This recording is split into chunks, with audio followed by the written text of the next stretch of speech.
নিচের আকৃতিটা কেমন, উত্তল নাকি অবতল? আচ্ছা, নর্মালি আমরা উত্তল কি জানি, দেখতে কেমন, এটা হচ্ছে উত্তল, তাই না? আর অবতলের ক্ষেত্রে আমরা জানতাম হচ্ছে এরকম। তাহলে এটা ছিল হুম। উত্তল, এটা ছিল অবতল। কিন্তু এখানে কি, এই সাইডটা মনে হচ্ছে অবতলের, এই সাইডটা মনে হচ্ছে উত্তলের। তার মানে এটা হবে উভয়। এক সাইড আছে উত্তলের, এক সাইড আছে অবতলের, তার মানে এর উত্তর হচ্ছে উভয়। ঠিক আছে। 2 নম্বরটা, যদি একটি শেয়ারের মূল্য 40% বৃদ্ধি পেয়ে $14 হয়, তাহলে মূল্য বৃদ্ধির পূর্বে ওই শেয়ারের মূল্য কত ছিল? তাহলে আমরা জানি না, ধরলাম মূল্য বৃদ্ধির পূর্বে ছিল ওটা এক্স, 40% বৃদ্ধি পাইছে, তার মানে এক্স এর 140% বৃদ্ধি পাওয়ার পর হচ্ছে 14। তাহলে এটা ক্যালকুলেশন করে নিই, 14 × 10 = 140, 10 × 10 = 100, এক্স সমান হচ্ছে 10, $10। এটা বৃদ্ধি পাওয়ার পর হলো 140, তাহলে বর্তমানে হুম। 140 হলে পূর্বে ছিল 100, এক হলে এভাবে আসছে। পূর্বে যদি 14 হলে। নিচে সিরিজের পরবর্তী সংখ্যাটি কত? বলছে 5, 5-এর পর 11, ব্যবধান কত? 6। 11 থেকে 19 হুম। ব্যবধান হচ্ছে 8, 19-এর পর 29 ব্যবধান 10, তাহলে এর ব্যবধান কত হবে এবার? 12। 12। তাহলে 29 12 হচ্ছে 41। বলছে এই সব বর্ণগুলো, এই বর্ণগুলো অর্থপূর্ণভাবে সাজালে কিসের নাম পাওয়া যাবে? এগুলো সাজালে হয় বাংলাদেশ, বাংলাদেশ তার মানে একটা দেশের নাম পাওয়া যাবে। মানুষের কাজকর্মের চালিকা শক্তি হলো, মানুষের কাজকর্মের চালিকা শক্তি হচ্ছে প্রেরণা, প্রেরণা মানে হচ্ছে ইংলিশ হচ্ছে মোটিভেশন। তাহলে কাজকর্মের চালিকা শক্তি হচ্ছে প্রেরণা। 6 নম্বর দেখো, রাজু একজন ব্যক্তির ছবির দিকে তাকিয়ে আছে, রাজু একজন ব্যক্তির ছবির দিকে তাকিয়ে আছে, সে বলছে ব্যক্তিটি হলো আমার দাদির একমাত্র, ব্যক্তিটি হলো আমার দাদির একমাত্র ছেলের মেয়ে, আমার দাদির, আমার দাদির একমাত্র হুম। ছেলে, তার মানে কি তার বাবা? হুম। তাহলে রাজুর বাবা পাইলাম, আর বাবার মেয়ে, তাহলে ওর হচ্ছে বোন। ছবির ব্যক্তিটিকে, তাহলে তার বোন। একটি লন রোলারকে যদি দুজন ব্যক্তির একজন টেনে নেয় ও একজন ঠেলে নেয়, তবে কার বেশি কষ্ট? নর্মালি হচ্ছে যে ঠেলে দিবে তার কষ্ট বেশি, যে ঠেলে দিবে তার কষ্ট বেশি। এটা শুধু একটু মাথায় রাখতে হবে, প্রযুক্ত বলে লম্বাংশ যোগ হয়, ওজনের সাথে প্রযুক্ত বলে লম্বাংশ যুক্ত হয়, এই জন্য লম্বাংশটা ওজনের সাথে যুক্ত হয়, জন্য ওর কষ্টটা বেশি হয়। 8 নম্বর, একজন ব্যক্তি নৌকা থেকে লাফ দিয়ে সাগরের তীরে আসে, এর ফলে নৌকায় কি ঘটে এবং কেন ঘটে? এটা খুব কমন জিনিস, যে নৌকা পিছনের দিকে সরে যায়, তাই না? ক্রিয়া প্রতিক্রিয়ার জন্য নৌকা পিছনের দিকে সরে যাবে। 9 নম্বর প্রশ্ন হচ্ছে, নিচের কোনটি ক্ষুদ্রতম ভগ্নাংশ? প্রথমে আছে 2/5, আমরা 2-কে মনে করবো 20, তাহলে 20/5 পাচ্ছি কত? 4। হুম। এখানে 3-কে মনে করবো 30, 30/10 মানে পাচ্ছি 3। এখানে 5-কে মনে করবো 50, তাহলে 50/12 মানে কি 4/12 = 48, 4 প্লাস 4-এর চেয়ে একটু বেশি। সাপ্লাই। হুম। আর এখানে হচ্ছে 7/15, 7 মানে 77, 6 প্লাস, তাহলে ক্ষুদ্রতম পাচ্ছি কোনটা? 3। 10 নম্বর, কোনটি ভুল? 1000 গ্রাম 1 কেজি ঠিক আছে, 100 মিলিমিটারে 1 মিটার এটাই ভুল। 100 মিলিমিটার এটাই ভুল। এখানে লাগতো 1000, 1000 মিলিমিটার মানে 1 মিটার, এখানে কিন্তু 100 করে দিছে। 12 ইঞ্চিতে 1 ফুট, 2.54 সেন্টিমিটার সমান 1 ইঞ্চি, তাহলে ভুল হচ্ছে এটা। এটা সঠিক হওয়ার দরকার ছিল 1000 মিলিমিটার। সাইড বাতি 10 ঘন্টা জ্বললে কত কিলোওয়াট বিদ্যুৎ খরচ হবে? তাহলে চলতেছে 60 ওয়াট বাতি, সময় হচ্ছে 10 ঘন্টা, আর যেহেতু কিলোওয়াটে চাইছে তার মানে 1000 দ্বারা ভাগ হয়, তাহলে এর সূত্র হচ্ছে কত ওয়াট কতক্ষণ চলতেছে ভাগ হচ্ছে 1000, তাহলে হচ্ছে শূন্য শূন্য কাটা, তাহলে 6/10, তাহলে হচ্ছে কত? 0.6। এলইডি, এলইডির পূর্ণরূপ কি? Light emitting diode. এলইডি মানে হচ্ছে লাইট ইমিটিং ডায়োড। 13 নম্বরটা দেখো, কোন ইংরেজি বর্ণটি ট্রাডিশন শব্দটিতে এবং ইংরেজি বর্ণমালায় এক অবস্থানে আছে? তাহলে টি যদি প্রথমে চিন্তা করি, টি 1 নম্বর শব্দ না, বর্ণ না, আরো 2 নম্বর না, এ 3 নম্বর না, ডি হচ্ছে 4 নম্বর, আর এখানে তার পজিশন হচ্ছে 4। তাহলে উত্তর হবে কি? ডি। 14 নম্বর কোশ্চেন বলছে এখানে কয়টা ত্রিভুজ আছে? তাহলে প্রথমে এটা একটু মার্কিং করি, 1 2 3 4। তাহলে আমরা 4টা পাইলাম, তাই তো? এবার ডবল ডবল করে কি আছে? 1 2 2 3 তো হবে না, তাহলে 1 2 মিলে একটা হয়, 3 4 মিলে একটা হয়, এবার 1 4 মিলে একটা হয়, তাই না? তাহলে ডবল করে পাচ্ছি আমরা 3টা। 3 2 কি আমরা ত্রিভুজ হয়? ওটা তো ত্রিভুজ আছে, হয়েছে কি? এটা চতুর্ভুজ হয়ে গেছে। আর সবগুলা মিলে একটা, মানে পুরাটা একটা ত্রিভুজ। তাহলে এখানে 4টা, এখানে 3টা, এখানে একটা, সব মিলে 8টা ত্রিভুজ। 15 নম্বর, উপরে ত্রিভুজে এক্স এর মান কত? এক্স এর মান খুব সহজে বের করতে, 30 প্লাস 2x প্লাস এক্স, ত্রিভুজের 3 কোণের সমষ্টি 180।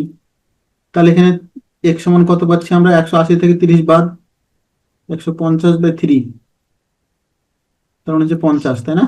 16 নম্বর, মুখ্য এর বিপরীত শব্দ, এটা মুখস্থ রাখার জিনিস।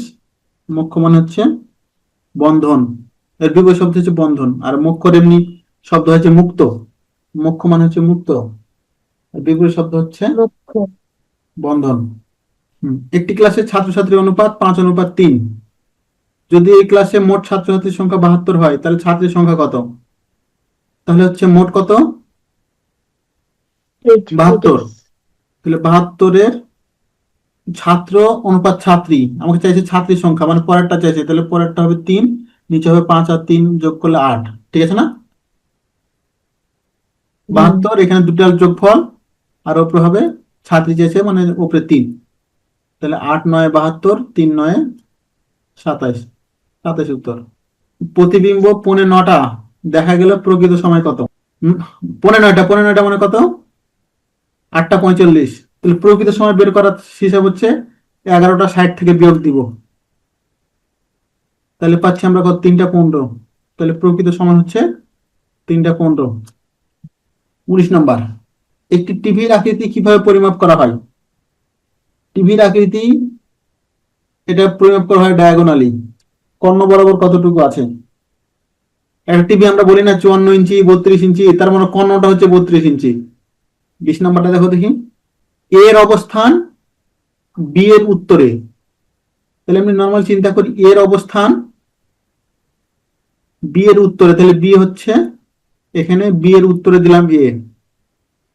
বি এর অবস্থান সি এর পূর্বে, তাহলে এখানে হচ্ছে সি, সি এর পূর্বে হচ্ছে বি, বি এর উত্তরে হচ্ছে এ, ঠিক আছে? এর পরের জনকে আগে বসাই দিবা, পরের জনকে আগে খাতা লিখে নিতে হবে। ডি এর অবস্থান সি এর পশ্চিমে, ডি এর অবস্থান সি এর পশ্চিমে, ঠিক আছে না? প্রশ্ন হচ্ছে এর তুলনায় ডি এর অবস্থান কোথায়? হ্যাঁ, এই যে বরাবর আছে, উত্তর হচ্ছে দক্ষিণ পশ্চিম। 21 নম্বর, ধরা যাক একটি গিয়ার হুইল আরেকটি গিয়ার হুইলের সাথে যুক্ত হয়েছে। যদি এখানে গিয়ার না গিয়ার হবে, যদি গিয়ার এ ঘড়ির কাঁটার দিকে আবর্তিত হয়, গিয়ার এ যদি ঘড়ির কাঁটার দিকে আবর্তিত হয়, তাহলে গিয়ার বি কিভাবে আবর্তিত হবে? পাশাপাশি লেগে থাকলে ঠিক অপোজিট হবে। পাশাপাশি যখন লেগে থাকবে, একটা যেদিকে যাবে তার পাশেরটা অপোজিট দিকে যাবে, এটাই নিয়ম। কারণ এই দেখো এদিকে আসতেছে, তখন কি একে এদিকে টানবে না? তাহলে একটা যদি ঘড়ির কাঁটার দিকে যায়, আর একটা কি হবে? ঘড়ির কাঁটার বিপরীত দিকে। এটা মনে রাখতে পারবা, দুটা যখন গিয়ার পাশাপাশি থাকবে, একটা যদি ঘুরবে আর একটা তার বিপরীত দিকে ঘুরবে, ঠিক আছে? পরের প্রশ্ন, 400 এর 49% কত? 400 এর 49%, তাহলে 449/100, দুটা জিরো দুটা জিরো কাটা, 4 49 কত? 196। দেখছো অপশন গুলা কি কি দিচ্ছে? 19.6, 1.96, 196। মানে কেউ হয়তো পারেও ভুল করতে পারে। এবার 23 নম্বর দেখো, নিচের কোনটি 1-এর চেয়ে বড়? যতগুলো দশমিক দিছে গ নম্বর অ্যান্সার, কারণ এখান থেকে এমনি বোঝা যাচ্ছে কি যে উপরে হুম দশমিক, কম দশমিকের পর দুইটা সংখ্যা, এখানে দশমিকের পর তিনটা সংখ্যা নিচে, হুম তার মানে নিচে হচ্ছে দশমিকের পর সংখ্যা বেশি, তাহলে উত্তর হচ্ছে গ। অথবা কেউ যদি হিসাব না করে এমনি বুঝি তাও হবে। যদি একটি ঘনক্ষেত্রের সব দিক লাল রং করা হয় এবং ঘনক্ষেত্রটিকে কেটে সমান আকারের 64টি ছোট ছোট ঘনক্ষেত্র তৈরি করা হয়, তাহলে কতগুলো ঘনক্ষেত্রে শুধুমাত্র একটি ফেস রং করা অবস্থায় থাকবে? আচ্ছা, আমার ঘনক, একটা ঘনক থেকে কয়টা ঘনক হয়েছে? 64টা। তার মানে আমি কত ভাগ করছি? আমি বলতে পারি এন কিউব সমান 64, তার মানে এন এর মান হচ্ছে কত? 4। ঘনকের কর্ণ, কর্ণ লিখে রাখো a√3 বা √3a। ঘনকের পৃষ্ঠতলের হুম ক্ষেত্রফল 6a²। ঘনকের আয়তন a কিউব। এখন কথা হচ্ছে একটি ফেস রং করা অবস্থায় থাকবে, এর সূত্রটা লিখে রাখতে হবে 6 × n - 2 whole square. 6 × n - 2 whole square. একদিক রং করা থাকবে, সূত্র হচ্ছে 6 × n - 2 হোল স্কয়ার। তাহলে 6, n মানে 4, 4 - 2 মানে 2, 2 স্কয়ার মানে হচ্ছে 4। তাহলে 4 × 6 = 24। 24টাতে একদিক রং করা থাকবে। খ নম্বর অপশন ছিল 24। একজন ব্যক্তি উত্তর দিকে মুখ করে আছে, আচ্ছা থাকলো উত্তর দিকে মুখ, একজন ব্যক্তি উত্তর দিকে মুখ করে আছে, এরপর সে ঘড়ির কাঁটা যেদিকে ঘুরে সেদিকে 90 ডিগ্রি করে, তার মানে এখন কোন দিকে মুখ হলো? পূর্ব। এরপর সে ঘড়ির কাঁটার বিপরীত দিকে 180 ডিগ্রি ঘুরে, বিপরীত দিকে, তার মানে আগে 90 ঘুরাও, 90 আবার উত্তর, আবার 90, তার 180 হয়ে গেল। তাহলে হয়ে গেল কত? পশ্চিম। কোন ব্যক্তি এখান থেকে 180 যদি ঘুরে পূর্ব থেকে, পূর্ব থেকে 180 ঘোরা মানে পশ্চিম দিকে মুখ করা। পূর্ব থেকে 180-তে টার্ন নেওয়া মানে হচ্ছে পশ্চিম দিকে যাওয়া। একবারে যদি হুম বুঝি, রাজু উত্তর দিকে 5 কিলোমিটার হাঁটে, তাহলে উত্তরে গেল 5। এরপর কি আছে? তারপর পশ্চিম দিকে 3 কিলোমিটার গেল, পশ্চিম দিকে 3। সর্বশেষ দক্ষিণ দিকে 2, আবার দক্ষিণ দিকে 2। যাত্রা শুরুর স্থান থেকে সে এখন কত দূরে আছে? তার মানে এটাকে আমি একটা ত্রিভুজ বানায় ফেলি। তাহলে এটা হচ্ছে 3, তাহলে এটা 2 থাকলে এই অংশটাও 2, তাহলে এই অংশটার মান কত? এটা হচ্ছে 3, তাই না? আমাকে এই মানটা বের করতে হবে, হুম তাহলে এটা অতিভুজ। তাহলে √3² + 3² 9 + 9 সমান √18। √18 মানে হচ্ছে কত? 4.24। নিচের কোন শব্দটি ইলাটেড শব্দের সমর্থক? ইলাটেড মানে হচ্ছে হাসি খুশি, আর সমর্থক শব্দ জয়ফুল, লিখে রাখো। 28 নম্বরটাও লিখে রাখতে হবে। ইফিজি, ইফিজি শব্দ এর সমর্থক শব্দ কোনটি? ইপিজি এর সমর্থক শব্দ হচ্ছে ডামি। ডামি মানে হচ্ছে প্রতিমূর্তি, বা এমনি ধরা হয় কি যে ওই কুশ পুত্তলিকা, মানে ভুয়া, অরিজিনাল না। হুম এখানে দেখো, নিচের কোন যন্ত্রটি শক্তি যন্ত্র নয়? নিচের কোন যন্ত্রটি শক্তি যন্ত্র নয়? এখানে শুধু উত্তরটা একটু দেখে রাখো, বোল্ট কাটার, এই বোল্ট কাটার চিত্র হচ্ছে এটা। কারণ এটা, এই কাজটা কিসে করতে হয়? কোনো বিদ্যুৎ লাগে কি? এটা হাতে কাজ করে। বাকি যন্ত্রগুলো দেখো তো কেমন, এটা দেখো বিদ্যুৎ সংযোগ লাগে, এটা তো বিদ্যুৎ সংযোগ লাগে, এই যন্ত্রটা তো বিদ্যুৎ সংযোগ লাগে। তার মানে এই যন্ত্রগুলা যারা কাজ করে তাদের কাছে পরিচিত, আমাদের কাছে পরিচিত না। এক্সামিনেশন হচ্ছে এটা, সংখ্যা দিচ্ছে, তবে 4 5 6 3 5 4 কত হবে? তাহলে 4-এর পরিবর্তে কি হবে? এন। 5-এর পরিবর্তে কি হবে? ও। 3-এর পরিবর্তে আই, আর 6-এর পরিবর্তে হচ্ছে টি। তার মানে আগে 6 আছে, 6-এর পরিবর্তে দিলাম আমি টি, 3-এর পরিবর্তে আই, 5-এর পরিবর্তে কি ছিল আমার? ও, 4-এর পরিবর্তে ছিল এন। তাহলে হচ্ছে নোশন 9² - 6², নিচে আছে 3, তাহলে উপরে হচ্ছে 9 + 6, আর হচ্ছে 9 - 6, নিচে 3, 9 × 6 = 15, ইন্টু হচ্ছে 3, নিচে 3, 3 3 কাটা, তাহলে 15 অ্যান্সার। 32 নম্বর, একটি সংখ্যাকে যদি 25% বৃদ্ধি করা হয়, 25% বৃদ্ধি হলে কত হবে? 125। তারপর যদি 20% কমানো হয়, 20% কমানো হলে এটা 20% কমাই, তাহলে কত হচ্ছে? 80%। 80% কমাই দিলে কত? 0 0 কাটা 2, 5 25 125, 2 4 8, তাহলে 4 25 100। তাহলে আবার 100 পাচ্ছি না, তাহলে কত পরিবর্তন হলো? তাহলে তো কোনো পরিবর্তনই হয় নাই।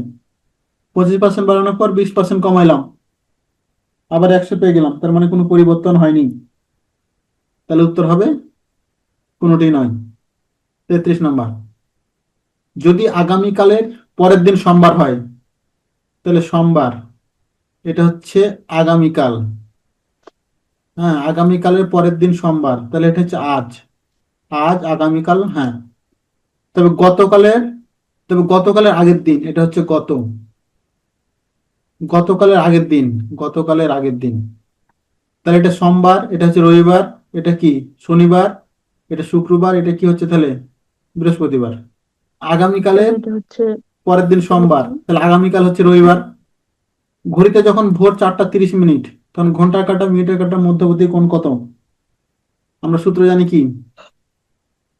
11m minus 60m minus 2। তাহলে 11m এর মান কত? মিনিট হচ্ছে 30, 60, এইচ এর মান হচ্ছে 4 ভাগ 2, তাহলে 3 11 33, 330, 4 7 4 6 24, 240 ভাগ 2, তাহলে 330 240 থাকে কত? 90, 90 ভাগ 2, 45, 45 ডিগ্রি। এই সূত্রটা মুখস্থ রাখো, হ্যাঁ। কোশ্চিন বলছে বিদ্যুৎ যদি আলো হয়, তাহলে মনীষা কি হবে? বিদ্যুৎ যদি আলো হয়, তাহলে মনীষা কি হবে? বিদ্যুৎ এর দৃশ্যমান রূপ হচ্ছে আলো, মনীষা এর দৃশ্যমান হচ্ছে প্রতিভা। বিদ্যুৎ প্রকাশ ঘটে আলো দিয়ে, আর মনীষা প্রতিভার মাধ্যমে প্রকাশ পায়। মনীষা, মনীষা মানে তুমি বলতে পারো ওই বুদ্ধিমত্তা, প্রজ্ঞা, এই ধরনের কিছু আর কি। নিচের চিত্রে কয়টি আয়তক্ষেত্র, কয়টি বর্গক্ষেত্র আছে? আচ্ছা, নর্মাল চিন্তা করো তো। প্রথমে যদি আয়ত চিন্তা করি, এটা একটা আয়ত, তাই না? হুম ঠিক ওপরে একটা আয়ত হবে ওভাবে, তাহলে দুটো পেলাম। হুম হুম এবার যদি উল্টা করে করি, এদিক দিয়ে একটা আয়ত, ঠিক এদিকে একটা আয়ত, তাহলে এভাবে পাচ্ছি দুইটা, ওভাবে হুম দুইটা, তাহলে আয়ত পাচ্ছি কয়টা? 4টা। 4টা। আর বর্গের সিস্টেম কি? 1 2 3 4, আর পুরাটা মিলে একটা, তাহলে 5টা।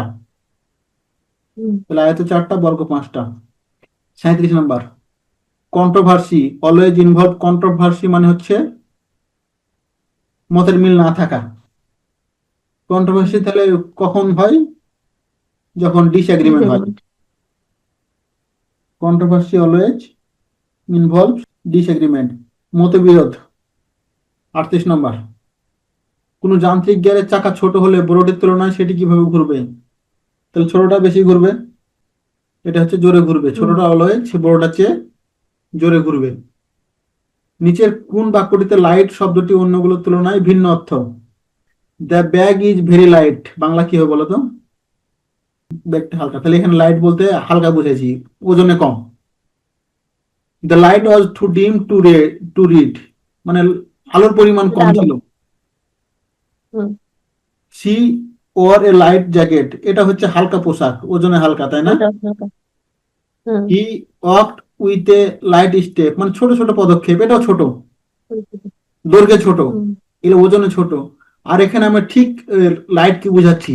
কোনো বাতির লাইট, তার মানে এটা হচ্ছে আলাদা। খ নম্বর, এটা দেখো, জাজমেন্ট শব্দটি আয়নায় কেমন দেখাবে? আয়নায় দেখতে গেলে সবসময় মনে রাখতে হবে, ডানের অংশ চলে যাবে বামের অংশে, বামের অংশ চলে যাবে ডানের অংশে, বাম চলে যাবে ডানে, ডান চলে যাবে বামে। তাহলে এখানে প্রথমে কি আছে? টি। তাহলে উত্তর হতে পারে সব কয়টাই, শুরুতে টি আছে। তারপর হচ্ছে এন। এন কোথায় কোথায় আছে? সব জায়গাতে আছে। এবার ইতে দেখতে কেমন হবে? এরকম আছে না? আয়নায় যখন দেখবো তখন ঠিক উল্টা হবে, ডান যাবে বামে, বাম আসবে ডানে, ঠিক আছে? ই, তারপর এন, আবার ই, ডিটাও দেখো, ডিটা হয়ে যাবে এরকম উল্টা দিক। যে কোনো অক্ষর আয়নায় দেখা মানে ডানের দিক বামে নিতে হবে। এইভাবে মিলে কোনটা উত্তর কোনটা হয়? গ নাম্বার। এই যে এখানে যেটা মিলে নাই, হতে যে মিলে নাই, যে মিলে এখানে নেই। দেখো ডিটা ঠিক করে রাখছে, ডিটা সোজা রাখে দিছে, আর এখানে যেটা ঠিক করে রাখে দিছে না। তাহলে উত্তর হচ্ছে গ। আপনি যদি একটি জায়গার পরিমাণ কমান, যেটার উপর শক্তি প্রয়োগ করা হয়েছে, তাহলে চাপের পরিমাণ কি? জায়গা কম, তাহলে চাপ কি বৃদ্ধি পাবে? 42 নম্বর বলছে 6:222, 7 অনুপাত কত হলে একই হবে? তাহলে লিখতে পারি 6/222 সমান 7 কত হবে জানি না, এক্স। কাটাকাটি করা যাবে? 6×3 = 18, 4 কাটাকাটি যায় তো, 6×3 = 18, আর 20 4 6×7 = 42, 7×37 কত হয়? 7×7 = 49, 7×3 = 21, 259। 7×4 = 25, 259। 43। আর্তব শব্দের অর্থ কি? আর্তব শব্দের অর্থ হচ্ছে, আর্তব শব্দের অর্থ লিখে রাখো ঋতু, ঋতু সিজন। ঠিক আছে, আর্তব মানে হচ্ছে ঋতু, এটা এই জায়গাটা হচ্ছে ঋতু। 44। একটি ত্রিভুজের ক্ষেত্রফল 500, ত্রিভুজটি ভূমি 25 হলে উচ্চতা কত? ক্ষেত্রফল হচ্ছে হাফ, ভূমি, উচ্চতা ঠিকই ছিল, কাটাকাটিটা বলিস। সমান 500, এটা 25, 20-এ 500, তাহলে x সমান 20 দেবো, হুম। 40। 45 বলছে নিচের সারিতে একটি সংখ্যা ভুল আছে, সেটি কত? আচ্ছা দেখি, 2, 4, 8, 16, 32, 64 ঠিকই তো আছে, তাই না? দ্বিতীয় দেখি, হুম। 3, 6, 12, 24, এখানে হওয়ার কথা কত? 48, 48। তাহলে ভুল সংখ্যা করছে 56। কোনটি শুদ্ধ বানান? 1 নম্বর। এখানে হচ্ছে অনুপস্থিত সংখ্যা কত আর কি, এখানে কত আছে দেখো তো। এমনি দেখো 5×4 কত?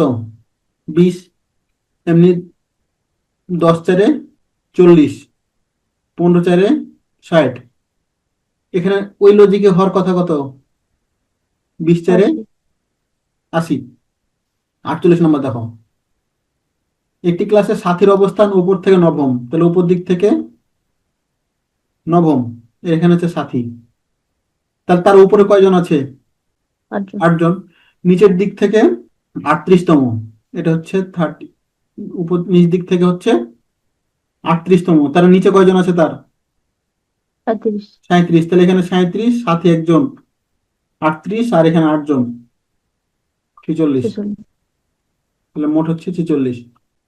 49 নম্বর, প্রশ্নবোধক চিহ্নে কোনটি উপযুক্ত হবে? দেখো, লজিক হচ্ছে 2 ডট, তারপর 1 ডট, তারপর 2 ডট, তারপর এখানে কি হবে তাহলে? 1 ডট হবে। এখন হুম। 1 ডট যেটা আছে সেটা অ্যান্সার, ঘ নম্বর। 50 নম্বর, একটি নির্দিষ্ট শ্রেণীতে যদি 35 জন পুরুষ ও 63 জন মহিলা থাকে, তাহলে পুরুষ মহিলার অনুপাত কত? 35 হচ্ছে পুরুষ, আর মহিলা হচ্ছে 63, 63 ঠিক আছে না? তাহলে এবার হুম। যদি কাটাকাটি করি, 7 দিয়ে 7×5 = 35, 7×9 = 63, 5:9, 5:9।